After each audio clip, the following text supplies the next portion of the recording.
তালাবাতে কাজ করা খুব সহজ না, ঠিক আছে। এই যে রেস্টুরেন্ট যেটা দেখতেছেন, এটা থেকে 3 ঘন্টা পর আমার অর্ডার ঢুকছে। আমি ব্যাগটা নিয়ে নিলাম, আমি ওই পাশে যাই নাই, কারণ আমার এই পাশ থেকে আমার লোকেশনে যাইতে হইব, কাস্টমারের লোকেশনে।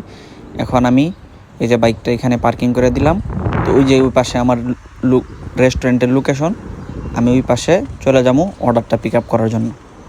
তো প্রায় 3 ঘন্টা 3.5 ঘন্টা পর আমার অর্ডার একটা ঢুকছে। তো এই যে এখন গ্রিন সিগন্যাল হয়েছে, আমি রাস্তা পার হইতেছি, ওই পাশে রেস্টুরেন্ট থেকে পিক আপ করে তারপর আবার এই পাশে চলে আসবো। আমি যদি ওই পাশে বাইকটা নিয়ে যাইতাম তাহলে আমার অনেক কষ্ট হতো, যে আমার বাইক পার্কিং করে রাখছি ওই পাশে, আমি ওই পাশেই রাইখে আসছি, কারণ এই পাশে ঘুরে আসলে আমার আরও 2-3 মিনিট সময় বেশি লাগবে। তো অর্ডারটা নিয়ে আসলাম, এখন অর্ডারটা রাখতেছি। তো এখন চলে যাব কাস্টমারের লোকেশনে, আর আধা ঘন্টা আছে ইফতারির, তারপর ইফতারির সময় হয়ে যাবে, ইফতারি করতে হবে। তো তালাবাতের অবস্থা রমজান মাসে আসলে খুবই খারাপ, একবারই অর্ডার থাকে না। আমি 3 ঘন্টা বাসার এদিকে বসেছিলাম, তারপর অর্ডার দিয়েছি। এই যে অর্ডারটা খুব কাছে এই পাশে, এই জন্য আমি ওই পাশে যাই নাই।